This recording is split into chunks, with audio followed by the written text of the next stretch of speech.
Hello everyone, I hope you are doing well. Welcome to the series of newspaper analysis.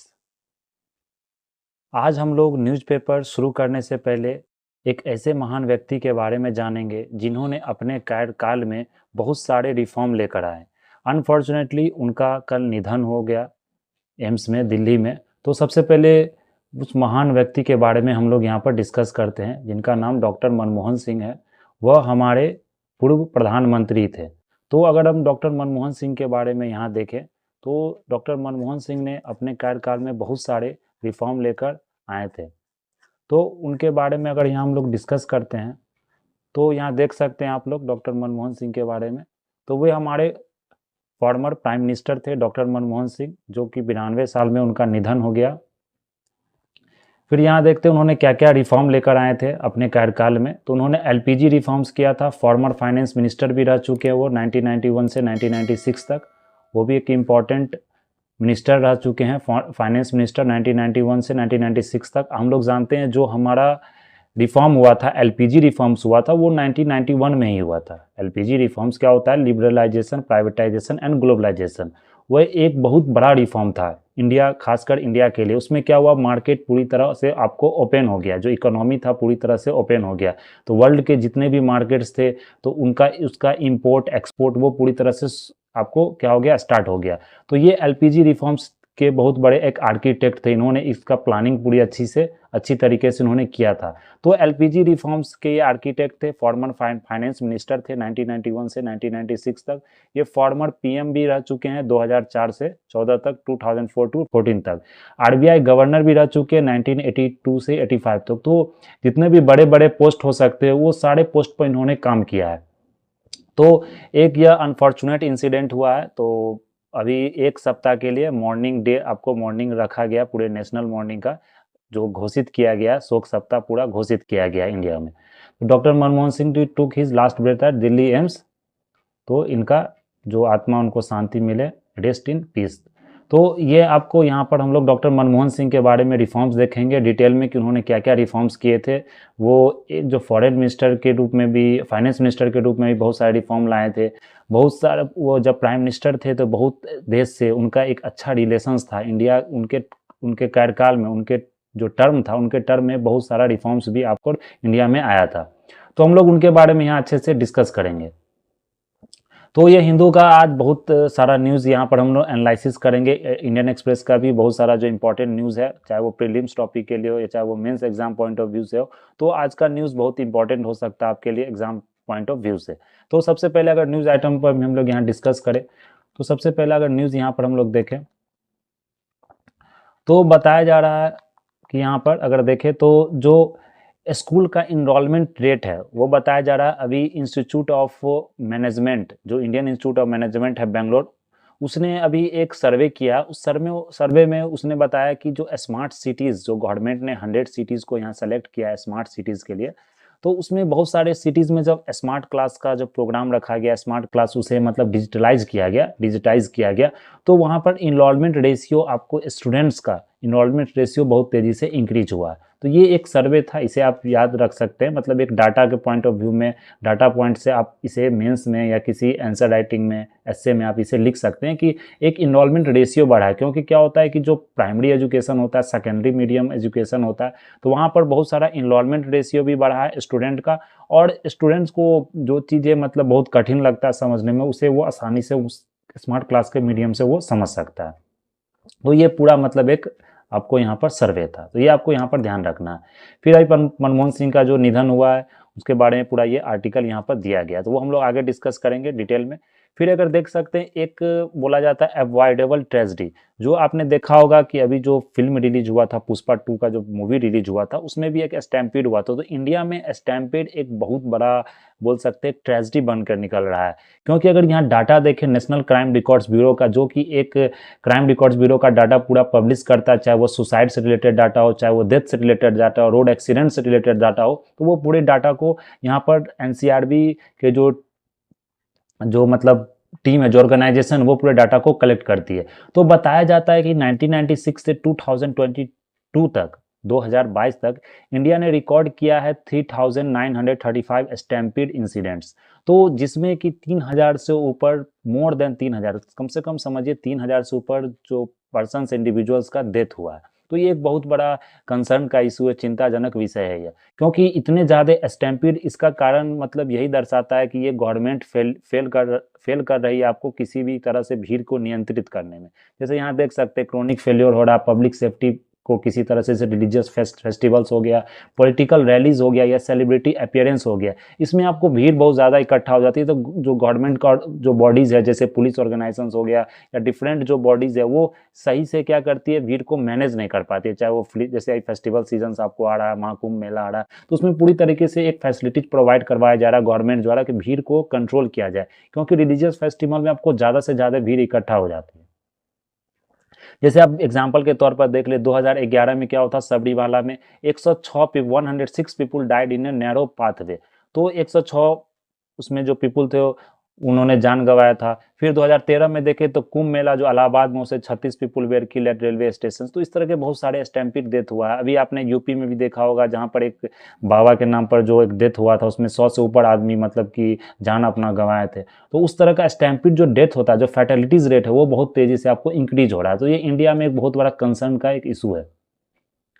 तो यहाँ पर आपको देखते हैं स्टैम्पीड सेलिब्रिटी अपीयरेंस में भी आज के समय बहुत ज़्यादा ये देखने को मिल रहा है। रेयर है लेकिन फिर भी मतलब देखने को मिल रहा है। जैसे अभी एक जो 35 साल की वुमेन थी, जो अभी देख रहे हैं आपको, जो हीरो है, मतलब जो पुष्पा 2 का जो मूवी का जो हीरो है अल्लू अर्जुन, उसके घर पर आपको देख रहे पत्थरबाजी भी हुआ है, तोड़फोड़ भी हुआ है। तो वहाँ के जो लोग हैं पूरे गुस्साए हुए हैं, क्योंकि क्या हुआ था कि वहाँ पर उस तरह का कंट्रोल नहीं था। जहाँ पर ये मूवी रिलीज हुआ तो वहाँ कंट्रोल नहीं था, तो एक 35 साल की वुमेन ने अपना लाइफ को लॉस्ट किया, और उनका जो बेटा है 8 साल का, वो भी अभी मतलब बैटलिंग कर रहा है सर्वाइवल के लिए। 2 करोड़ का कंपनसेशन दिया गया, लेकिन कंपनसेशन से आपको डेथ का कंपनसेशन आप किसी तौर पर नहीं दे सकते हैं, वो आदमी फिर वापस तो नहीं आ सकता। लेकिन यह आपको इसलिए अभी मतलब अरेस्ट वारंट भी निकला था। तो यहाँ देख सकते हैं जो गवर्नमेंट का क्या नेग्लिजेंस, मिसमैनेजमेंट, इनएडुकेट प्लानिंग, ये सब एक बहुत बड़ा इशू हो जाता है भीड़ को मैनेजमेंट नहीं कर पाने का। India must prioritise crowd safety with actionable measure, मतलब एक मेजर्स लीजिए, किसी तरह का अगर सेफ्टी को कोई अगर वायलेट कर रहा है तो उस पर एक एक्शन आपको लेना चाहिए। फिर एक कंफर्ट होना चाहिए प्लानिंग में, आपको सफिशिएंट हाइड्रेशन फैसिलिटीज होना चाहिए। कभी कभी क्या होता है कि एक एग्जॉशंस नहीं होता है, जैसे एक बहुत बड़ा एक कमरा है, उसमें अगर भीड़ इकट्ठा हो गया तो एक मतलब दम घुटने से भी इंसान का क्या होता है, वहाँ पर मौत हो जाता है। जैसे आपने ट्रेन में भी इस चीज़ को देखा होगा। फिर एक एंट्री एग्जिट पॉइंट भी आपका होना चाहिए वहाँ पर, एक बोल सकते हैं कि एक इमरजेंसी आपका एग्जिट पॉइंट भी होना चाहिए। हैंडलिंग जो प्रोजेक्ट है जहाँ पर क्राउड साइज आपको ज़्यादा बड़ा हो। फिर इमरजेंसी प्रिपेयर्डनेस होना चाहिए गवर्नमेंट का, जैसे deployment of medical aid, training personal, effective crowd management protocols भी होना चाहिए। तो ये सब आपको ध्यान रखना पड़ेगा, ये सब नॉन नेगोशिएबल स्टैंडर्ड है, कम से कम इतना आपको वहाँ पर रखना पड़ेगा। तो ये चीज़ एक भीड़ को मैनेजमेंट करने के लिए आप डिजास्टर मैनेजमेंट इस चीज़ों को आप लिख सकते हैं। प्रीलिम्स के लिए इंपॉर्टेंट नहीं, बट मेंस और इससे में आप जो किसी तरह का अगर डिजास्टर मैनेजमेंट से रिलेटेड कोई अगर क्वेश्चन आपसे पूछा जाता है तो वहाँ पर इस चीज़ को आप वहाँ पर लिख सकते हैं, किस तरह से भीड़ को मैनेजमेंट करना चाहिए। फिर अगर यहाँ पर देखें कजाकिस्तान के बारे में दिया गया है। कजाकिस्तान एक कंट्री है, एशियन कंट्री अगर बोल सकते हैं। कजाकिस्तान आपको सेंट्रल एशियन कंट्री है। तो बताया जाता है कि कजाकिस्तान में आपको रेयर अर्थ मेटल्स बहुत ज़्यादा अमाउंट में पाया जाता है। तो कजाकिस्तान से एक इंडिया का एक रिलेशन अभी के समय में रिलेशन अच्छा हो रहा है, जिससे कि इंडिया का जो डिपेंडेंस है, इंपोर्ट का डिपेंडेंस अभी के समय सबसे ज़्यादा चाइना पर है। तो चाइना क्या कर रहा है, अपने जो इंपोर्ट का डिपेंडेंस उसको वेपनाइज कर रहा है, मतलब एक हथियार के रूप में उसे यूज कर रहा है। तो इससे इंडिया का मार्केट को बहुत ज़्यादा हर्ट हो रहा है, बहुत ज़्यादा इंडिया का मार्केट डाउन हो रहा है। तो इसलिए कजाकिस्तान एक अच्छा ऑप्शन है इंडिया को इंगेज करने के लिए, जहाँ से वो रेयर अर्थ मेटल्स आपको वहाँ से इंपोर्ट कर सकता है। क्योंकि आजकल समझते हैं जितने भी प्रोडक्ट्स हैं जो हम लोग जैसे ऑनलाइन भी क्लास कर रहे हैं, तो वो उसमें सबसे ज़्यादा जो प्रोडक्ट्स का जो यूज होता है उसमें रेयर अर्थ मेटल्स का यूज होता है। चाहे स्मार्ट क्लास का बोर्ड का बात करें, चाहे पेन टैब की बात करें, चाहे लैपटॉप की बात करें, वो पूरी तरीके से उसमें रेयर अर्थ मेटल्स का यूज होता है। चाहे आज के समय में जो सिलिकॉन जो चिप यूज होता है, या किसी तरह का जो एआई का यूज हो रहा है, मशीन लर्निंग का यूज हो रहा है, वो सारे चीज़ में आपको जो महंगा मेटल होता है तो रेयर अर्थ मेटल्स होता है। रेयर अर्थ मेटल्स का ये मतलब नहीं है कि वो मेटल रेयर है। रेयर अर्थ मेटल्स का मतलब ये नहीं होता कि मेटल आपको रेयर है। रेयर अर्थ मेटल्स का मतलब ये होता है कि वो मेटल को एक्सट्रैक्ट करने, वो मेटल को निकालने में आपको सबसे ज़्यादा इकोनॉमी फाइनेंशियली सबसे ज़्यादा आपको मजबूत रहना पड़ेगा। आपको जो पैसा लगता है उसको निकालने में वो बहुत ज़्यादा महंगा होता है, इसलिए उसे रेयर अर्थ मेटल्स बोला जाता है। तो ये आपको यहाँ पर ध्यान रखना है।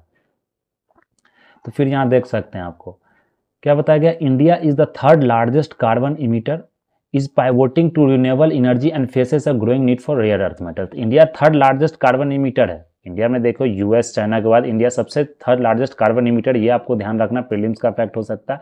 लेकिन फिर भी रेयर अर्थ मेटल्स का हमारे पास क्या है, कोई सोर्स नहीं हमारे पास। अगर बोले तो सबसे ज़्यादा हम लोग चाइना पर आपको क्या करते हैं, डिपेंडेंस रहते हैं। और यहाँ देख सकते हैं थर्ड लार्जेस्ट होल्डर है रेयर अर्थ मेटल्स का इंडिया है। लेकिन हमारे पास टेक्नोलॉजी, जो एडवांस टेक्नोलॉजी होना चाहिए वो हमारे पास नहीं। हमारे पास जो फाइनेंशियली जो एक पावर होना चाहिए, जो हमारे पास जो पैसा का एक पावर, जो फाइनेंशियल पावर होना चाहिए, वो चाइना और अमेरिका के अनुसार हमारे पास उतना नहीं है। क्योंकि उसमें बहुत ज़्यादा एक मनी मार्केट होता है, एक मनी का रिक्वायरमेंट होता है, वो हमारे पास टेक्नोलॉजी नहीं है। वो जो एक एडवांस्ड, एक सोफिस्टिकेटेड टेक्नोलॉजी जो यूज़ हम लोग करते हैं, वो टेक्नोलॉजी हमारे पास नहीं है। ये सबसे बड़ा एक इशू है। तो न्यू दिल्ली अभी क्या कर रहा है, डाइवर्सिफाई कर रहा है, बहुत सारे कंट्री से रिलेशंस बना रहा है। अमेरिका हो गया, अफ्रीका हो गया, या कजाकिस्तान हो गया, सेंट्रल एशिया का रीजन्स हो गया वहाँ पर। फिर चाइना को देखें तो ये over 1/3 of the global rare earth metals को वो पोजेस करता है और 70% उसका प्रोडक्शन भी करता है। इंडिया अगर देखें तो 60% आपको जो डिपेंडेंट है वो चाइना पर ही है रेयर अर्थ मेटल्स के लिए। फिर देखें तो चाइना ने रिसेंटली क्या किया, सप्लाई को हॉल्ट कर दिया है, जैसे एंटी मनी हो गया। जो सबसे ज़्यादा रिक्वायरमेंट की सोलर सेल्स जो पैनल्स बनाते हैं, क्योंकि हम जानते हैं कि जो इंडिया भी एक टारगेट रिसीव किया हुआ कि 2030 तक हमें कम से कम 500 गीगावाट का जो एनर्जी है वो हमें रिन्यूएबल सोर्स से क्या करना है, निकालना है, पैदा करना है। तो वो उसके लिए हमें सोलर सेल्स आज के समय बहुत ज़्यादा इम्प्लांट करना पड़ता है सब जगह। जैसे जैसे हमारे ऑनर प्राइम मिनिस्टर ने अभी रिलीज किया था पीएम सूर्य घर योजना। तो इस तरह की योजना में आपको सोलर पैनल्स का यूज होता है। तो उसके लिए हमें सबसे ज़्यादा डिपेंडेंट रहना पड़ता है चाइना का आपको क्रूशियल रेयर अर्थ मेटल, जो कि एंटी मनी का उसमें यूज होता है, जैसे मिलिट्री गियर में होता है। नेशनल सिक्योरिटी इसलिए कंसर्न एक माना जाता है। तो चाइना इस चीज़ को क्या कर रहा है, वेपनाइज कर रहा है, उस चीज़ को महंगा कर देता है, या उस चीज़ का इंपोर्टेशन बोल सकते हैं, एक्सपोर्ट रोक देता है। तो फिर इंडिया में क्या है, वो प्रॉब्लम क्रिएट हो जाता है। फिर अगर यहाँ देखिए रिड्यूस और सप्लाईज फ्रॉम रसिया, जैसे रसिया यूक्रेन का वार चल रहा, तो वहाँ पे भी अभी सप्लाई क्या हो रहा है कि वो उस कंट्री में ज़्यादा है, जिसके कारण सप्लाई इंडिया में कम आ रहा है। तो वो भी एक कंसर्न है इंडिया के लिए। फिर अगर देखते हैं जो कनेक्ट सेंट्रल एशिया एक पॉलिसी गवर्नमेंट अभी लेकर आ रही है, इसमें कनेक्टिविटी इनिशिएटिव जैसे international north south transport corridor, उसमें रेयर अर्थ जो जितने भी पार्टनरशिप कंट्री है वो क्या करे, एक दूसरे से पार्टनरशिप करके आपको रेयर अर्थ मेटल्स को एक्सपोर्ट इंपोर्ट का वहाँ पर आपको पूरी तरह से एक अंडरस्टैंडिंग साइन हो रहा है।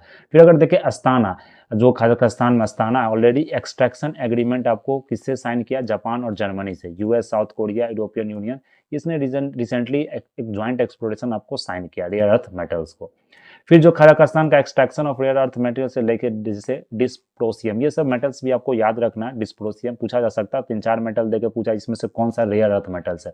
तो डिस्प्रोसियम हो गया, जो कि आपको सिग्निफिकेंटली ग्रो कर रहा है, 2024 से 2029 तक ग्रो करेगा। कंट्री देखें तो ये one of the world's 3 full cycle beryllium scandium factories है वहाँ पर, टेलीकम्युनिकेशन के लिए जो बहुत ज़्यादा इम्प्रूव आज के समय में इंपॉर्टेंस है। फिर अगर ग्लोबल मैन्युफैक्चरिंग देखें, टेंटेलम का नायोबियम इसेंशियल और न्यूक्लियर रिएक्टर्स के लिए, जो इन न्यूक्लियर रिएक्टर क्लीन एनर्जी का सोर्स होता है, उसके लिए आपको सबसे ज़्यादा डिपेंड है। Astana is expanding its role in rare earth and strategic minerals production with investment in tungsten, battery materials and magnets. तो इस तरह के सारे प्रोडक्ट्स को क्या किया जा रहा है अभी के समय में, सबसे ज़्यादा रिक्वायरमेंट हो रहा है मार्केट में।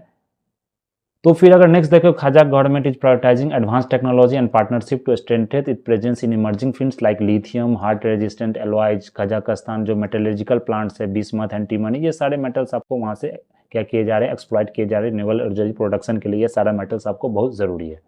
फिर इंडिया का जो COP29 प्लेज है, जिसमें कि 500 गीगावाट का टारगेट रखा गया है, रिन्यूएबल एनर्जी सोर्स 2030 तक आपको बनाया जाएगा। तो इसलिए रेयर अर्थ का समझ सकते कितना ज़्यादा इंपॉर्टेंस है, खासकर डिस्प्रोसियम, ये मेटल का आपको सबसे ज़्यादा इंपॉर्टेंस है। तो इंडिया का जो ओवर रिलायंस है आपको चाइना के ऊपर, सबसे ज़्यादा जो डिपेंडेंस है चाइना पर, सबसे ज़्यादा हम लोग क्या करते हैं, रेयर अर्थ मेटल्स इंपोर्ट करते हैं। तो ये आपको बहुत बड़ा एक इशू आज के समय में निकल कर आ रहा है। सस्टेनेबिलिटी का इशू आ रहा है, डोमेस्टिक एक्सट्रैक्शन का इशू आ रहा है। तो ये आपको ध्यान रखना है। तो ये इंडिया का जो Central Asia rare earth forums है, ये आपको national security advisor Ajit Doval द्वारा प्रपोज किया गया, जो कि सेकंड सेंट्रल एशिया समिट का जो आपको मीटिंग हुआ था अस्ताना में। तो यहाँ पर पार्टनरशिप को बिल्ड किया जा रहा है, प्राइवेट सेक्टर इन्वेस्टमेंट किया जा रहा है, facilitate bilateral training, joint mining venture, share geological data and expertise, sustainable extraction practices, और क्रिएट किया जा रहा है regional market to reduce reliance on China. तो ये आपको यहाँ पर ध्यान रखना है। तो ये आपको मेनली अगर मेंस का इंपॉर्टेंट टॉपिक है कि किस तरह से चाइना क्या कर रहा है, एक सप्लाई चेन को क्या कर रहा है, वेपनाइज किया जा रहा है चाइना के द्वारा। तो रेयर अर्थ मेथड्स क्यों इंपॉर्टेंस है आज के समय में। फिर एक यहाँ पर अगर देखें तो एक साइंटिस्ट, एक इकोनॉमिस्ट है, फ्रेंच इकोनॉमिस्ट, जिनका नाम है आपको थॉमस पिकेटी। तो थॉमस पिकेटी ने एक सजेस्ट किया है कि इंडिया को जो वेल्थ टैक्स है उसे फिर से लाना चाहिए। वेल्थ टैक्स क्या होता है, जो जो सुपर पावर रिच पर्सनस हैं, जैसे अंबानी हो गया, अडानी हो गए, और बहुत सारे जो मिलियनर हैं, बिलियनर हैं, तो उन पर क्या है, एक वेल्थ टैक्स आप लोग इम्पोज कीजिए। उस वेल्थ टैक्स से जो पैसा आता है उस पैसा को आप क्या कीजिए, हेल्थ में, एजुकेशन में, जो मतलब कि स्वास्थ्य में या शिक्षा के क्षेत्र में आप उसे इन्वेस्ट कीजिए। तो ये कहना है एक मतलब फ्रेंच इकोनॉमिस्ट का। लेकिन इंडिया के जो इकोनॉमिस्ट हैं, जो हमारे इंडिया के चीफ इकोनॉमिक एडवाइजर है अनंत नागेश्वरम, उन्होंने बोला नहीं, इस तरह से हम लोग इसे वेल्थ टैक्स नहीं कर सकते। इससे क्या होगा कि जो बड़ी बड़ी कंपनियां हैं, जो हमारे एमएनसी कंपनियां हैं, इंडिया में आकर यहाँ पर काम करती है, जॉब प्रोवाइड करती है, वो कंपनी क्या करेगी, टैक्स इवेजन का काम आपको करना शुरू कर देगी, इधर से उधर टैक्स लेके जाएगी। तो इसका हम लोग पूरा यहाँ पर एक इशू को एक समरी के रूप में समझ लेते हैं। तो अगर देखें, फ्रेंच इकोनॉमिस्ट थॉमस पिकेटी, उन्होंने सजेस्ट किया है कि वेल्थ टैक्स इंडिया में फिर से आपको यहाँ पर लाना चाहिए। वेल्थ टैक्स पहले भी था, लेकिन 2016-17 में इसे एबॉलिश कर दिया गया। तो अपोनेंट जो क्रिटिक्स है वो आर्ग्यू करते हैं कि ये क्या करेगा, टैक्स कैपिटल फ्लाइट, मतलब जो यहाँ पर जो बड़े बड़े एमएनसीज कंपनी या बड़े बड़े जो कंपनी है जो बहुत ज़्यादा एम्प्लॉयमेंट प्रोवाइड करते, बहुत ज़्यादा इन्वेस्टमेंट करते, वो कंपनी यहाँ से भागना आपको शुरू कर देगी। तो इकोनॉमिक ग्रोथ क्या होगा, यहाँ पर कम हो जाएगा। फिर अगर देखें जो चैलेंजेस क्या आ रहा है, मेजरिंग वेल्थ, हम लोग वेल्थ को मेजर कैसे कर सकते हैं, क्योंकि अगर वेल्थ पर टैक्स लेना शुरू कर देंगे तो बहुत सारी कंपनी एक फेक कंपनी के रूप में आपको बहुत सारे नाम पर कंपनी बना दिया जाएगा, जैसे सेल कंपनी हो जाता है, बहुत सारे नाम पर कंपनी बना दिएगा। तो वो एक मतलब वेल्थ को मेजर करना एक बहुत बड़ा इशू निकल कर आएगा। फिर अगर देखें इवेजन रिस्क भी बहुत ज़्यादा होगा उसमें, जैसे कि टैक्सेशन को अवॉइड करने के लिए ऑनरशिप को डिस्गाइज कर दिया जाएगा। इंडिविजुअल्स क्या करेगा, अपना एसेट को ऑफशोर, विदेश में जाकर एसेट, जैसे आपने देखा हो बहुत सारे टैक्स हेवन कंट्री है, तो टैक्स हेवन कंट्री क्या होता है कि वहां पर आपको टैक्स कम लगता है, जो टैक्स हेवन कंट्री होता है वहाँ टैक्स कम लगता है, तो वहां जाके कंट्री क्या करती है, अपना जो पूरे वेल्थ को वहीं पर जाके सेटल कर देती है। फिर डाटा हमारे पास नहीं है, एडमिनिस्ट्रेटिव इशू हो जाएगा, मतलब बहुत सारे एडमिनिस्ट्रेशन हमें इन्फोर्स करना पड़ेगा, बहुत सारे एडमिनिस्ट्रेशन को हमको लगाना पड़ेगा उसको क्या करने के लिए, सर्वे करने के लिए। वो कंसर्न्स क्या रिडिस्ट्रीब्यूशन का यहाँ पर, कि रिडिस्ट्रीब्यूशन, अगर आप वेल्थ, किसी का वेल्थ लेकर, टैक्स लेकर उससे रिडिस्ट्रीब्यूट करके आप इकोनॉमी में ग्रोथ नहीं ला सकते हैं, या जो इनइक्वालिटी है, इनइक्वालिटी को आप कम नहीं कर सकते, जो पॉवर्टी है, गरीबी को कम नहीं कर सकते, उसके लिए आपको स्ट्रक्चरल रिफॉर्म्स लाना पड़ेगा। वो ज़्यादा इंपॉर्टेंट, जो स्ट्रक्चरल रिफॉर्म्स है, इनइक्वालिटी को कम वो लाना पड़ेगा। शिक्षा के क्षेत्र में आप इन्वेस्ट कीजिए, बोल सकते हैं स्वास्थ्य के क्षेत्र में इन्वेस्ट कीजिए, और जो सारी जो मतलब समस्याएं हैं उसके क्षेत्र में इन्वेस्ट कीजिए, वो ज़्यादा ज़रूरी है कि बाकी मतलब, बल्कि किसी को टैक्स करना, ज़्यादा से ज़्यादा टैक्स करना। लेबर और कैपिटल मार्केट के और रियल एस्टेट जो है, इसको आपको मतलब अगर करना है तो उसमें आप अच्छा काम कर सकते हैं। जैसे यहाँ पर ग्लोबल एग्जाम्पल्स की बात करें तो जैसे नॉर्वे, आइसलैंड, जिसने क्या किया, टैक्स वेल्थ को कम्प्रिहेंसिव डाटा सिस्टम से आपको वहाँ पर अच्छे से टैक्स किया है। फिर इंडिया का जो करंट सिस्टम है उसने वो कैपेसिटी लैक करता है efficient wealth tracking and taxation enforcement. तो हम लोग मतलब उस तरह का हमारे पास टेक्नोलॉजी नहीं, उस तरह का हमारे पास एडमिनिस्ट्रेटिव डाटा नहीं है। फिर आर्गूमेंट्स है अगेंस्ट टैक्स का, तो ये वही आर्गूमेंट है कि किस तरह से कैपिटल फ्लाइट हो जाएगा देश छोड़ के, मतलब जो एमएनसी कंपनी है वो आपको यहाँ से भाग जाएगी। अल्टरनेटिव सॉल्यूशन क्या होता है कि इनकम टैक्सेशन रिफॉर्म्स पर हम लोग ध्यान दें, ट्रांसपेरेंसी पर ध्यान दें, कॉम्प्लायंस पर ध्यान दें, अकाउंटेबिलिटी पर ध्यान दें, जो पब्लिक सर्विस है उसे एजुकेशनल आउटकम्स है उस पर हम लोग ज़्यादा फोकस करें, उसको ट्रेनिंग दें किस तरह से इस चीज़ों को हैंडल करना है। इथिकल क्या हो जाता है कि जो इनइक्वालिटी तो क्रूशियल है, इनइक्वालिटी को हमें कम करना है, लेकिन वेल्थ टैक्स जो डिज़ाइन करना चाहिए प्रैक्टिकल के रूप में करना, ऐसा नहीं कि आप किसी को ज़्यादा से ज़्यादा टैक्स कर देते, किसी को कम टैक्स कर देते। तो बैलेंस इकोनॉमिक ग्रोथ होना चाहिए, equitable distribution remains the primary challenge. तो ये आपको यहाँ पर कंक्लूजन के रूप में लिखना है। तो ये मेनली आपको मेंस का एक टॉपिक हो जाता है। फिर अगर नेक्स्ट देखें यहाँ पर, should assisted dying be legalise. Assisted technology क्या होता है, मतलब जैसे इंडिया में भी आप देखेंगे कि बहुत सारा टेक्नोलॉजी का यूज होता है, मतलब एक असिस्टेड डाइंग टेक्नोलॉजी का यूज किया है, जैसे पैसिव यूथनेसिया, एक्टिव यूथनेसिया। तो इंडिया में एक पैसिव यूथनेसिया, अगर जैसे कि किसी को मरने का हो रहा है, मतलब कोई भी मतलब अगर बोल सकते हैं, एक सुसाइड भी बहुत कंट्री में लीगलाइज किया गया था। तो die with dignity, right to die with dignity, ये भी आर्टिकल 21 के अंदर आता है कि किसी को अगर मरने का मन कर रहा है, सुसाइड करने का, तो उसे आप रोक नहीं सकते। एक मतलब प्रॉपर, जैसे कोई बीमारी से ग्रसित है, बहुत ही मतलब कि ऐसा बीमारी जो रेयर डिजीज है, या मतलब जो लाइलाज बीमारी से इलाज नहीं किया जा सकता, तो वो उससे मतलब कि उससे कष्ट को हटाने के लिए वो क्या करता है, गवर्नमेंट से एक दरखास्त करता है कि हमें मतलब कि सही से मरने दिया जाए, सुसाइड करने दिया जाए। तो ये आपको एक बहुत बड़ा चैलेंज आपको यहाँ पर निकल कर आ रहा है गवर्नमेंट के लिए, किस तरह से इसे क्या करे, रेगुलेट करे। तो यहाँ पर आप देख सकते हैं, kill the bill not the ill. तो जैसे यहाँ पर क्या हो रहा है कि अभी मतलब कि जो ब्रिटेन में इस तरह का आपको बिल पास हुआ है, जहाँ पर बताया जा रहा है कि मतलब जो असिस्टेड सुसाइड्स है, या मतलब बोल सकते हैं आपको पैलिएटिव केयर है, या क्या बोल सकते हैं पैलिएटिव केयर है, उस वो आपको कम किया जाए, और जो जिसको मतलब कि वो एक्टिव यूथनेसिया और पैसिव यूथनेसिया, इसको मतलब कि आपको लाया जाए। तो इसका हम लोग यहाँ पर डिस्कशन देखेंगे, क्या मतलब इसका डिस्कशन है यहाँ पर अगर देखें। तो UK House of Commons voted to legalise assisting dying by of England and Wales. तो इसने लीगलाइज किया असिस्टिंग डाइंग को। तो असिस्टेड डाइंग क्या है वो हम देखेंगे। Proponents view it as a compassionate intervention. तो ये कॉम्पैशन है, मतलब जो मरीज है वो सही से कष्ट बहुत ज़्यादा हो रहा है, वो ठीक नहीं हो पा रहा, तो उसे मतलब एक डिग्निटी देना चाहिए कि आप मतलब आराम से मर सकते हैं। तो उसमें क्या होता है कि जो आपका वेंटिलेशन है, आपको वहाँ वेंटिलेशन से आपको निकाल दिया जाता है, मतलब वेंटिलेशन आपका हटा दिया जाता है। जो आप लाइफ सपोर्टिंग डिवाइसेज है, वो डिवाइसेज आपको, या किसी तरह का सीरम आपको, डेथ सीरम आपको दे दिया जाता है। तो ये मतलब एक्टिव और पैसिव यूथनेसिया के बारे में। लेकिन जो अपोनेंट्स है, जैसे चर्च इंग्लैंड, उन्होंने कहा कि नहीं, इस तरह से क्या होगा कि जो वनरेबल इंडिविजुअल्स जैसे डिसेबल्ड हो गए, वो अपना लाइफ को, बर्डन्स को कम करने के लिए अपना क्या करेंगे, सुसाइड कर लेंगे, अपने लाइफ को ख़त्म कर लेंगे। तो ये आपको ध्यान रखना पड़ेगा। क्रिटिक्स, ये बहुत बड़ा एक इथिकल इशू निकल कर आता है। क्रिटिक्स आर्ग्यू क्या कर रहा है कि अंडरमाइन पैलिएटिव केयर सर्विस। जो पैलिएटिव केयर सर्विस में क्या होता है कि मतलब जैसे कोई भी लाइलाज बीमारी से ग्रसित है, उसे एक केयर सर्विसेज गवर्नमेंट को देना पड़ता है, तो वो पैलिएटिव केयर को क्या हो जाएगा, खत्म हो जाएगा। तो वो गवर्नमेंट भी समझा क्या, हम रिसर्च करें किसी भी मतलब दवाई पर, कोई रेयर डिजीज है, जैसे कैंसर का ही है, तो कैंसर का एक इलाज खोजा जा रहा है। अब ऐसा नहीं कि किसी को कैंसर हो गया तो उसे पैलिएटिव केयर सर्विस से आप जो सर्विस उसे दे रहे हैं उसे निकाल दिया, तो वो ऑटोमेटिक आपको पेशेंट क्या हो जाएगा, डेथ हो जाएगा उसका। तो ये आपको यहाँ पर ध्यान रखना है। इथिकल कंसर्न है आपको, सोसाइटी को easier to seek death over providing adequate care. Society को ये मतलब कि ये ज़्यादा करना चाहिए कि मतलब एडुकेट केयर और सपोर्ट उसे अच्छे से प्रोवाइड करना चाहिए, या मतलब उसे ईजियर, उससे ज़्यादा आसान होगा कि वो उसका मौत हो जाए। तो ये यहाँ पर निकल कर आपको सामने आ रहा है। फिर लीगल फ्रेमवर्क इन इंडिया की बात करें, इंडिया में क्या है इसके पीछे का। तो इंडिया में सुप्रीम कोर्ट ने क्या किया था, लीगलाइज किया था पैसिव यूथनेसिया को 2018 में। कौन सा केस था, Common Cause versus Union of India. इसमें क्या किया था कि विड्रॉल ऑफ लाइफ सपोर्ट, जो टर्मिनली इल पेशेंट्स है, जो बहुत दिन से इल है, वो सही ठीक नहीं हो पा रहे हैं, ऐसा कंडीशन है, रेयर उनको डिजीज हो गया, तो उसे मतलब लाइफ सपोर्ट से हटा दिया जा सकता है। लेकिन इसके पीछे भी आप बहुत बड़ा एक प्रोसेस होता है। ऐसा नहीं कि आप डॉक्टर सीधे हटा दिया, उसमें पर मेडिकल साइंस लेना पड़ता है, जो मेडिकल ऑफिसर है वहाँ से परमिशन लेना पड़ता है, तो बहुत सारे अथॉरिटीज से परमिशन लेना पड़ता है।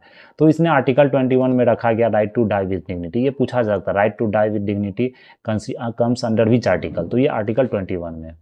फिर patient must make a living will. तो पेशेंट को लिविंग विल बना के रखना पड़ेगा कि मतलब हम जब इस तरह का कंडीशन में आ जाए, जैसे कोमा में चल जाए, किसी तरह का इस तरह का कंडीशन से अगर हम ग्रसित है, तो हम वो मतलब कि मेरा लाइफ सपोर्टिंग क्या करे, जो मेरा फैमिली का मेंबर है वो हटा दें। तो ये पैसिव यूथनेसिया का बात है। फिर अगर ग्लोबल कंपैरिजंस की बात करें, इंडिया में एक्टिव यूथनेसिया आपको इलीगल है, जो उसे असिस्टेड सुसाइड बोला जाता है। जो कोई भी पर्सन मर जाता है सुसाइड, उसे एक्टिव यूथनेसिया बोलते हैं। मतलब आप मतलब समझ रहे किसी को मार रहे हैं। यूके प्रपोज स्ट्रिक्ट सेफगार्ड्स, उसने सेफगार्ड्स भी प्रपोज किया असिस्टिंग डाइंग को, contrasting with India's conservative legal stand. तो एथिकल सोशल इम्प्लीकेशन है, पर्सनल ऑटोनॉमी होना चाहिए, अनबीरेबल सफरिंग्स जो बहुत सारे पेशेंट्स करते हैं, तो उनको मतलब इस तरह के आपको रिलीज कर देना चाहिए। फ्यूचर कंसिडरेशन भी बहुत है, तो ये आप यहाँ पर देख सकते हैं। तो ये हमारा पूरा मतलब कि इथिकल डायलेमा का एक मतलब इथिक्स का ही टॉपिक है, समझ सकते हैं। इथिक्स में इस तरह का क्वेश्चन से पूछा जाता है कि पैसिव यूथनेसिया, एक्टिव यूथनेसिया, या मतलब जो असिस्टेड डाइंग है, असिस्टेड सुसाइड है, वो क्या सही है, क्या उसके पीछे का जो सोशल इम्प्लीकेशंस है, क्या उसके पीछे का जो मतलब बोलते हैं सोसाइटी पर इम्पैक्ट पड़ रहा है, वो आपको ध्यान रखना पड़ेगा। फिर नेक्स्ट है why is strengthening fisheries extension service crucial. तो फिशरीज सेक्टर जो आज के समय सबसे ज़्यादा ग्रोथ कर रहा है, वो क्यों इंपॉर्टेंट है। तो अगर यहाँ पर हम देखें तो India is the second largest fish and aquaculture producer globally. तो India second largest fish contributor, ये ध्यान रखना। अभी मतलब सेकेंड लार्जेस्ट फिश हो गया, एक्वाकल्चर प्रोड्यूसर ग्लोबली में नंबर 2 पर है। 83%, 83% increase in national feed production 2013 से 14, reaching 175 lakh tons in 2022 to 23। ये ध्यान रखना। Fisheries provide livelihoods to approximately 3 crore fishery and fishers and fisher farmers. तो 3 करोड़ पॉपुलेशंस को, फार्मर्स को यहाँ पर क्या लाइवलीहुड्स देता है, एक मतलब जॉब देता है कि एम्प्लॉयमेंट देता है। ये एक बहुत बड़ा कारण है, इसलिए फिशरी सेक्टर पर गवर्नमेंट बहुत ज़्यादा ध्यान दे रही है। 75% जो प्रोडक्शन हो रहा है वो इनलैंड फिशरीज हो रहा है, मतलब कि जैसे तालाब हो गया, किसी तरह का गवर्नमेंट मतलब रिडेवलपमेंट प्रोजेक्ट करवा रही है, तो उसमें फिशरीज का प्रोडक्शन सबसे ज़्यादा होता है। फिर अगर यहाँ देख रहे रोल ऑफ मत्स्य सेवा केंद्र, तो ये मत्स्य सेवा केंद्र किसके अंदर है? ये सेंट्रल सेक्टर स्कीम के अंदर है, जो कि प्रधानमंत्री मत्स्य संपदा योजना MSK, इसके अंदर आपको एस्टेब्लिश्ड हुआ वन स्टॉप सॉल्यूशन है फिशरीज एक्सटेंशन सर्विस के लिए। ये क्या करती है? आपको असिस्टेंस ऑफर करती है लाइफ साइकिल इंप्रूवमेंट के लिए, डिजीज मैनेजमेंट के लिए, वाटर क्वालिटी और ईयरिंग टेक्नोलॉजीज के लिए, किस तरह से मछली पालन आपको करना है। 102 MSK, 102 MSK क्या है कि मतलब आपको मत्स्य सेवा केंद्र खोला गया, ऑपरेशनलाइज किया गया गवर्नमेंट सपोर्ट से, जिसमें कि फंडिंग 60% है, रिक्वायर्ड कॉस्ट आपको देना पड़ेगा, बाकी सेंट्रल गवर्नमेंट आपसे बियर करेगी। फिर कंट्रीब्यूशन देखें सागर मित्राज का, तो ये क्या है? इंटरफेस है between the government and coastal sea fisheries. ये real time data on marine catch, market needs, weather updates, disseminate information to fishery learning centre. तो इस तरह का ये इन्फॉर्मेशन आपको प्रोवाइड करवाता है। Promote sustainability innovation, MSK and Sagar Mitra encourage sustainable practices है, जैसे डिजिटल प्लेटफॉर्म्स, एक्वा बाजार है। ये प्रैक्टिकल डिमॉन्स्ट्रेशन देता है किस तरह से आपको ब्रीडिंग करना, सीड प्रोडक्शन करना, जो कमर्शियली इंपॉर्टेंट होता है फिश प्रोडक्शन के लिए। फिर चैलेंजेस भी बहुत है एरिया में, जैसे विज्ञान केंद्र, कृषि विज्ञान केंद्र हो गया, इस तरह से भी आपको एक्सटेंशन करना चाहिए। डिजिटल आउटरीच को आपको इन्हेंस करना पड़ेगा, ट्रेनिंग देना पड़ेगा, demonstration to reach remote fishery and aquaculture, जो रिमोट एरिया वहाँ भी इस तरह के जो एडवांसमेंट, जो इनिशिएटिव्स है, उसको आपको वहाँ पर जाके सबको बताना पड़ेगा। फिर ग्लोबल नेशनल इनिशिएटिव्स की बात करें तो वर्ल्ड बैंक ने प्रपोज किया assisted project aims to formalise fisheries को फॉर्मलाइज करने के लिए, डिजिटल आइडेंटिटीज़ को, capacity building efforts for fisherman. Way forward क्या है? Strengthening last mile fisher extension service is critical for improving productivity and sustainable way livelihoods for million in the sectors. तो बहुत सारे लाइवलीहुड्स को ही प्रोवाइड करे, sustainable वे में fish production करे, ये ज़्यादा इंपॉर्टेंट हो जाता है आपका फिशरी सेक्टर इंडस्ट्री के लिए। तो ये भी एक मेंस का टॉपिक है, आपको यहाँ पर ध्यान रखना है। फिर अगर नेक्स्ट देखें from nuclear due to Quad, तो जानते हैं क्वाड क्या होता है। इसमें जो हमारे प्राइम मिनिस्टर मनमोहन सिंह जिनका निधन हुआ है, तो उनके बारे में उन्होंने क्या क्या यहाँ पर रिफॉर्म किए हैं अपने कार्यकाल में, अपने टर्म में, तो वहाँ पर हम लोग यहाँ पर डिस्कस करेंगे। तो क्वाड अब जानते हैं कौन कौन कंट्री का यहाँ पर समूह है क्वाड। तो इसमें इंडिया है, 4 कंट्री, इंडिया है, जापान है, ऑस्ट्रेलिया है और US है। तो सबसे पहले जो देखें हम लोग यहाँ मनमोहन सिंह जी के बारे में, उन्होंने क्या क्या यहाँ पर आपको काम किया था।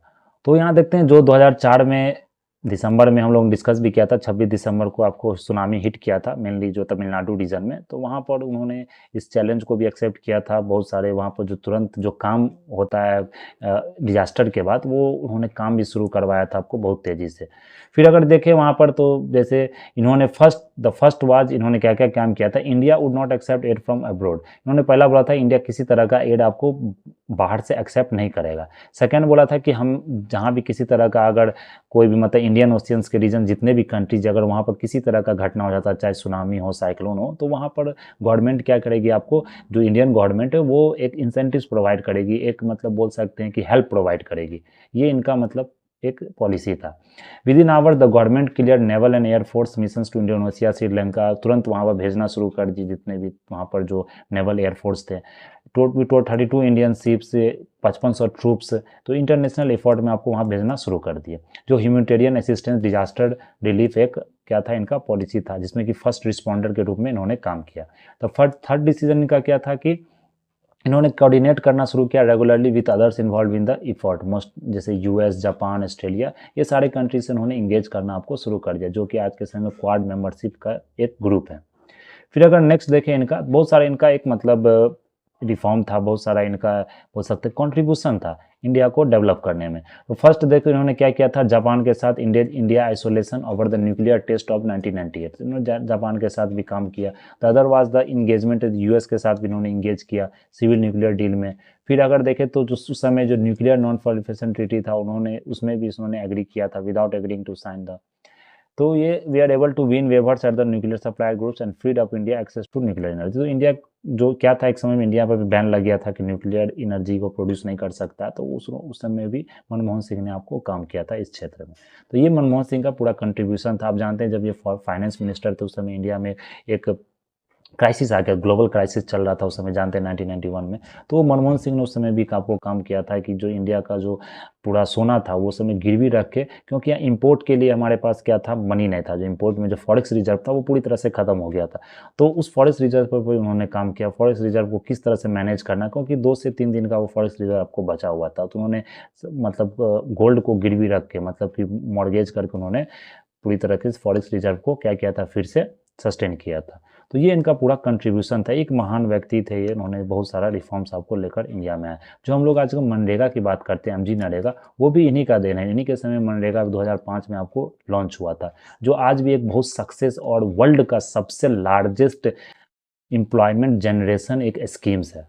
अगर आप देखें अनस्किल्ड लेबर के लिए, तो ये एक बहुत बड़ा बोल सकते हैं इनका एक कंट्रीब्यूशन था। तो ये इनके लिए हम लोग इनको याद रखते हैं। तो इनके लिए मतलब कि 7 दिन का आपको पूरा मॉर्निंग, नेशनल मॉर्निंग रखा गया है। तो ये हम लोग को यहाँ पर ध्यान रखना है। फिर अगर यहाँ देखें, leave banking to RBI avers SC. तो सुप्रीम कोर्ट ने कहा कि जो आरबीआई का अपना एक रोल होता है, एक्सपर्टाइज होता है, वो आरबीआई को हम लोग देते हैं। हम लोग उसमें किसी तरह का हस्तक्षेप नहीं करेंगे, किसी तरह का इंटरवेंशन नहीं करेंगे। अगर किसी तरह का इंटरवेंशन तभी करेंगे जब मतलब कि फंक्शनली जो फंक्शन होता है वो आरबीआई सही तरीके से नहीं कर रहा है, जो अथॉरिटी है वो पावर को अब्यूज़ कर रहा है, तो उस तरह से हम लोग हस्तक्षेप करेंगे, इंटरवेंशन करेंगे। लेकिन जो आरबीआई का अपना जो एक्सपर्टाइज है, जुरिडिक्शन है बैंकिंग का, वो हम लोग उसी आरबीआई पर रख दे रहे हैं।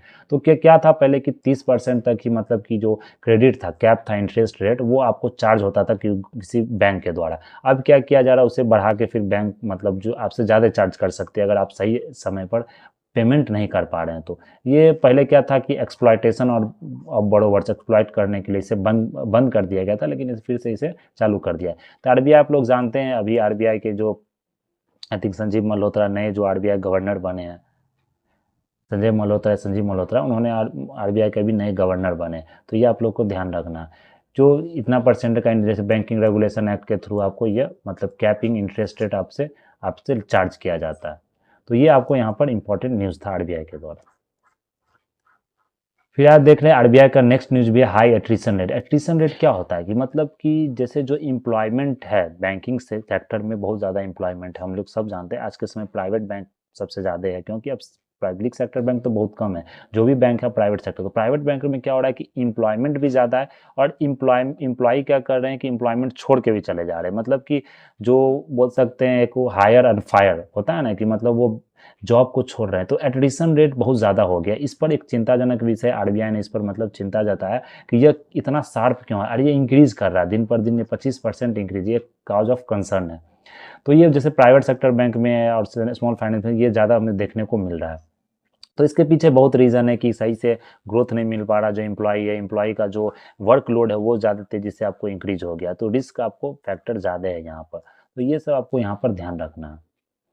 तो ये सब हमारा यहाँ इंपॉर्टेंट आपको दिया गया है। फिर अगर नेक्स्ट हम लोग यहाँ पर डिस्कस करें, global polio resurgence and the need of revaluate the basics. तो जैसे अपने डब्ल्यूएचओ ने अभी मतलब रिपोर्ट पब्लिश किया, जो पोलियो वायरस है वो फिर से कहीं कहीं आपको डिटेक्ट किया गया, क्योंकि जानते हैं पोलियो वायरस को इंडिया से ही पूरी तरह से इरेडिकेट कर दिया गया, लेकिन कहीं कहीं वायरस को डिटेक्ट किया गया। जैसे अभी सर्विलांस हुआ था तो उसमें फिनलैंड, जर्मनी, पोलैंड, स्पेन, इस तरह के बहुत सारे कंट्री में वायरस फिर से देखने को मिला। लेकिन बताया जाता है कि वायरस अभी तक मतलब कोई इन्फेक्टेड नहीं मिला, पर्सनस नहीं मिला, लेकिन ये पानी में जो, क्योंकि मेनली जो वाटर जो आपको गंदा पानी होता है या फूड होता है या फेकल हो गया, या उस थ्रू आपको मतलब कि वायरस आपको क्या होता है, ज़्यादा पाया जाता है उस चीज़ों में। तो ये आपको किया गया, तो इसलिए यहाँ चिंता जताया गया। बहुत सारे अफ्रीकन कंट्री में केस देखा गया, पाकिस्तान तक में यह केस देखा गया। तो ये आपको यहाँ पर ध्यान रखना पड़ेगा। जानते हैं 2 तरह का होता है वैक्सीन, एक ओलियो पोलियो मतलब ओरल पोलियो वैक्सीन होता है, एक इंट्रामस्कुलर जो वैक्सीन होता है, मतलब आपको नसल्स के रूप मतलब बोल सकते हैं एक इंजेक्शन के रूप में दिया जाता है।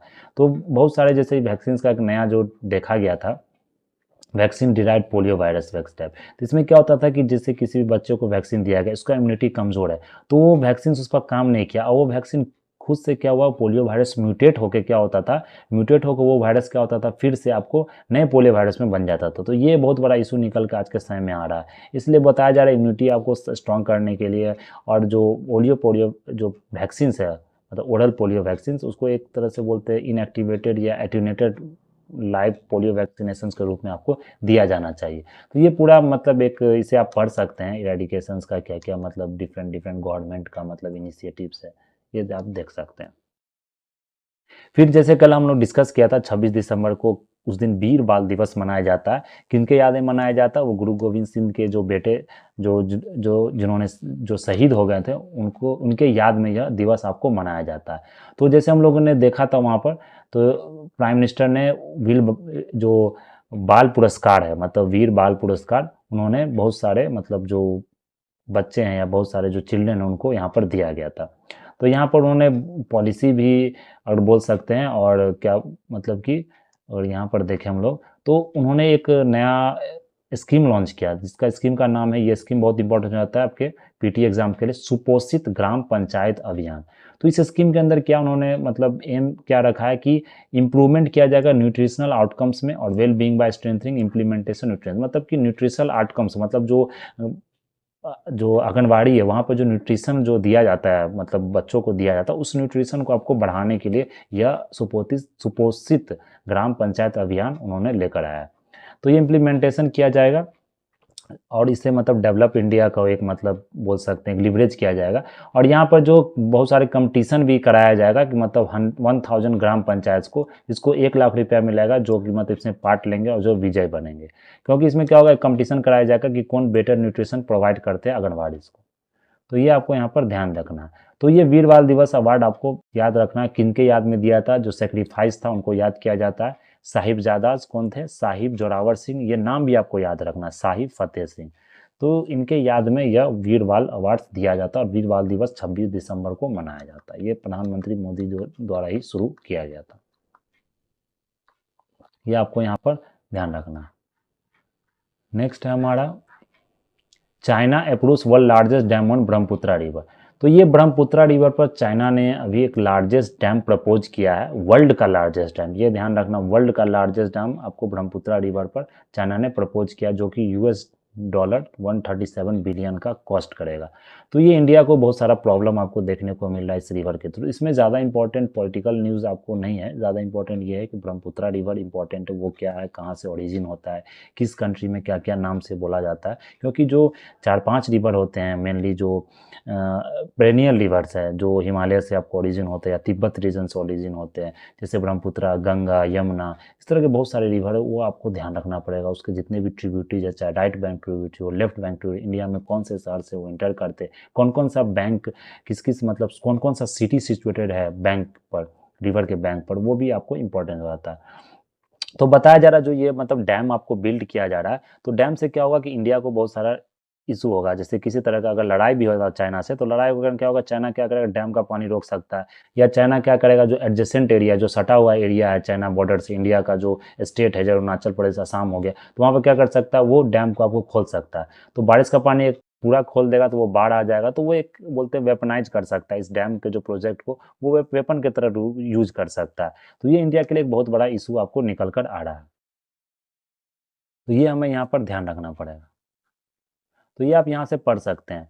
तो अगर जो हम रिवर के बारे में यहाँ पर डिस्कस करें, तो एक इम्पॉर्टेंट रिवर के बारे में हम लोग यहाँ पर एक स्लाइड भी बनाया था, तो यहाँ देख सकते हैं, ये पूरा एक स्लाइड है। इस स्लाइड में आपको जो इम्पोर्टेंट, इससे ज़्यादा नहीं जानना है, जो इम्पोर्टेंट फैक्ट्स है वो देख लेते हैं।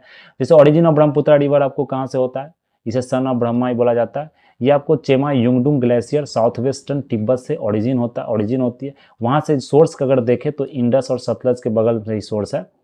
अगर हाई एल्टीट्यूड पर ये रिवर है, सांगपो रिवर बोला जाता है इसे भी। तो ये अगर देखें अप्रॉक्सीमेटली 640 किलोमीटर्स का पूरा नेविगेबल चैनल है। तो ये पूरा एक रिवर का क्या एक फ्लो है, और देख सकते हैं right bank tributary, left bank tributary. जो रिवर अगर इधर फ्लो कर रहा है तो ये कौन सा हो गया आपको, ये हो गया राइट बैंक ट्रिब्यूटरी, और ये हो गया आपको लेफ्ट बैंक ट्रिब्यूटरी। ये आपको ध्यान रखना। कोर्सेज अगर देखें ब्रह्मपुत्रा रिवर का, तो river known as Yarlung Tsangpo, ये साउथर्न तिब्बत में चाइना में से यारलुंग सांगपो बोला जाता है। ये यहाँ पर देखिए वेस्ट ऑफ सादिया जो दिहांग है अरुणाचल में, वहाँ से ये रिवर आपको पास करती है, इंडिया में इंटर करती है। तो अगर इंडिया में आती है तब इसी रिवर हम ब्रह्मपुत्रा बोलते हैं। बांग्लादेश में इसे जमुना बोला जाता है। तो बिगेस्ट और स्मॉलेस्ट रिवर आइलैंड है मजूली जैसे उमानंडा, ये ब्रह्मपुत्रा रिवर पर ही सिचुएटेड है। फिर अगर राइट बैंक ट्रिब्यूटरीज की बात करें यमुना की, तो कौन कौन सा राइट बैंक ट्रिब्यूटरी है? कामेंग रिवर, मानस रिवर, बेकी रिवर, रायडक, जल ढाका, तीस्ता रिवर, सुबनसिरी। ये तीस्ता रिवर आप जानते हैं बांग्लादेश वेस्ट बंगाल में आपको फ्लो करती है, भी बहुत न्यूज़ में रहता है। फिर अगर लेफ्ट बैंक ट्रिब्यूटरीज की बात करें तो यहाँ पर देख सकते हैं यारलुंग जांगबो रिवर, लोहित रिवर, धनसरी। ये पूरा स्लाइड थोड़ा सा कट गया, ये रिवर भी आप लोग यहाँ पर ध्यान रख सकते हैं।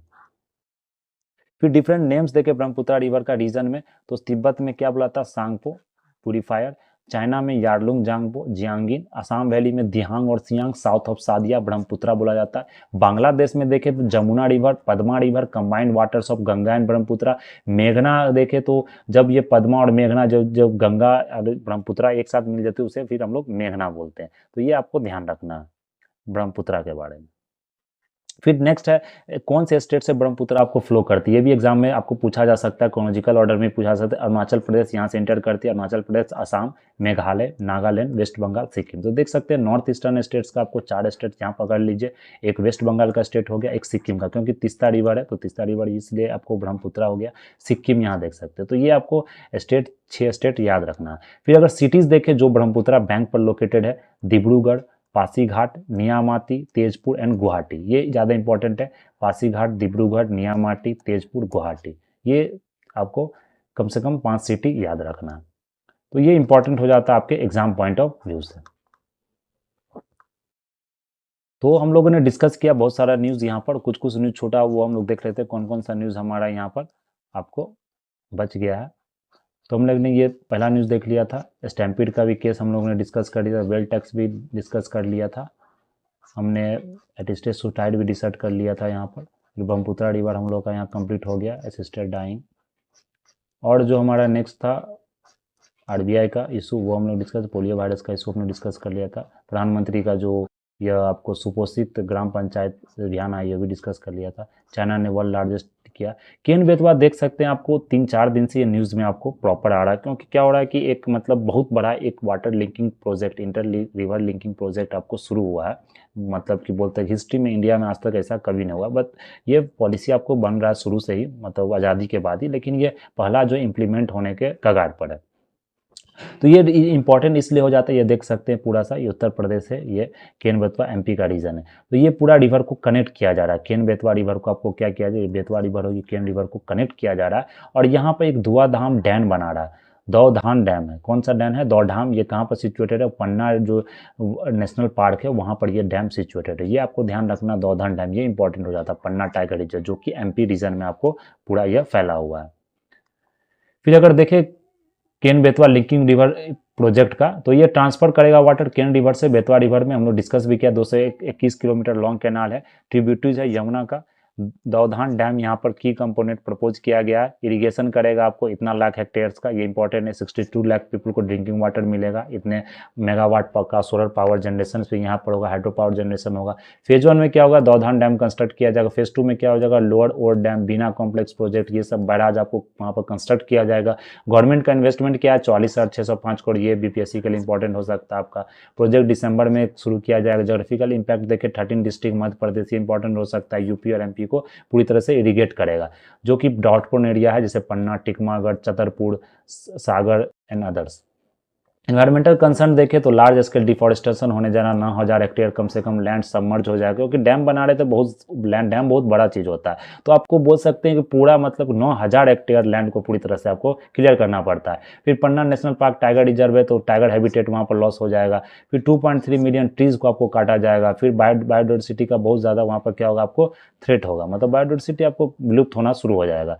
फिर हाइड्रोलॉजिकल कंसर्न देखें तो बताया जाता है वाटर को ट्रांसफर किया जाएगा, तो इसमें लैंड एटमॉस्फेरिक जो इंट्रैक्शंस है, जो नेचुरल चीज़ है, वो आपको खत्म हो जाएगा। हो सकता है कि लैंड में डेफिसिट हो जाए, वाटर का डेफिसिट हो जाए रिवर में, तो फिर आपका वो प्रोजेक्ट भी फेल हो सकता है। डिस्प्लेसमेंट इशू देख सकते हैं, विलेजर्स अफेक्ट होगा, फार्मर्स अफेक्ट होंगे। छतरपुर डिस्ट्रिक्ट के जितने फैमिलीज है, पन्ना डिस्ट्रिक्ट है, वो पूरा अफेक्ट होंगे, जिसमें 5228 पूरे फैमिलीज हैं। फिर अगर देखें इनएडुकेट कंपनसेशन भी दिया जा रहा है, मिनिमल बेनिफिट्स भी दिया, सही से उन्हें रीलोकेट रिहेबिलिटेशन नहीं दिया जाएगा। जो जॉब एम्प्लॉयमेंट का प्रॉब्लम होगा वो उनका प्रॉब्लम बहुत बड़ा इशू निकल कर आ सकता है।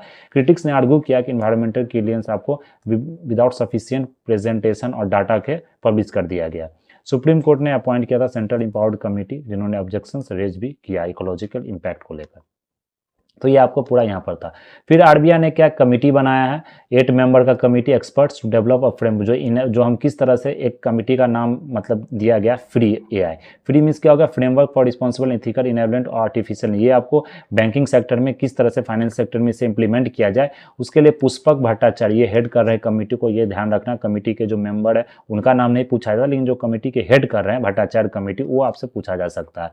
तो ये डिपार्टमेंट यहाँ के मतलब इंजीनियर रह चुके हैं। तो ये कमेटी रिकमेंड करेगा किस तरह से हम एआई को यूज कर सकते हैं डोमेस्टिक मार्केट, फाइनेंशियल मार्केट में। इतना ही इसमें आपको याद रखना। फिर जो हमारा नेक्स्ट जो टॉपिक है, नेक्स्ट कुछ टॉपिक देख लेते हैं। Domestic migration down suggest ECM paper. तो यहाँ बताया जा रहा है कि जो अभी पेपर आया, economic advisor council of prime minister ने पेपर रिलीज किया, उसमें बताया कि जो डोमेस्टिक जो माइग्रेशन है वो कम हो जा रहा है। इसके पीछे का रीजन क्या है कि बहुत सारे जो इंडस्ट्रियल सेक्टर है वो ग्रोथ हो रहा है डिफरेंट स्टेट्स में, तो वो इंटर स्टेट माइग्रेशन आपको डिक्रीज कर रहा है पहले के अपेक्षा। तो ये आपको यहाँ पर ध्यान रखना है। तो ये इसलिए डिक्रीज कर रहा है क्योंकि जो इंफ्रास्ट्रक्चर जो डेवलपमेंट है वो ज़्यादा हो रहा है, कैपिटल एक्सपेंडिचर गवर्नमेंट के द्वारा ज़्यादा किया जा रहा है, वहाँ जॉब प्रोवाइड किया जा रहा है, बहुत सारे जो सेल्फ एम्प्लॉयमेंट का जनरेशन दिया जा रहा है। इसके कारण क्या हो रहा है, एम्प्लॉयमेंट नहीं हो रहा। क्योंकि एम्प्लॉयमेंट के लिए आदमी बाहर क्यों जाते हैं, क्योंकि ग्रोथ नहीं होता है। गाँव के शहर, गाँव छोटे छोटे गाँव में क्या होता है, उस तरह का जॉब नहीं मिलता। आज के समय जो महंगाई का जो समय आ गया उसमें आपको सही तरह से जॉब नहीं मिलता है। तो उस जॉब को प्रॉपर हेल्थ कंडीशंस वहाँ नहीं मिलता, प्रॉपर जो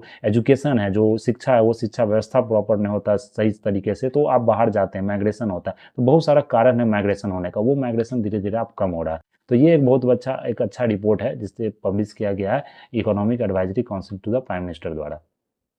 तो ये हम लोग को यहाँ पर ध्यान रखना। तो ये हमारा आज का एक इंपॉर्टेंट न्यूज़ था। ये पूरा जो स्लाइड है जो हम लोग ने डिस्कस किया है, ये स्लाइड आपको कहाँ मिल जाएगा, क्वालिटी जीएस क्लासेस, जो कि एक टेलीग्राम चैनल है, ये यहाँ से आप लोग इसे डाउनलोड कर सकते हैं। तो ये अगर यह वीडियो आपको अच्छा लगे तो ज़्यादा से ज़्यादा इसे लाइक करें, सब्सक्राइब करें और शेयर करें। और हम लोग कल फिर जो नया न्यूज़ आएगा इंडियन एक्सप्रेस या हिंदू में, उसे अच्छे से डिस्कस करेंगे। तो ये पूरा डिस्कशन का एक हमारा आज का टॉपिक था जो कि इंपॉर्टेंट है आपको प्रीलिम्स और मेंस के लिए, और बाकी सारे एग्जाम्स के लिए भी, जिस तरीके से आप इसे यूज़ कर सकते हैं इसके डाटा को, इसके फैक्ट्स को। तो आज के लिए हम लोग इतना ही रहने देते हैं। That's all for today. Thank you very much.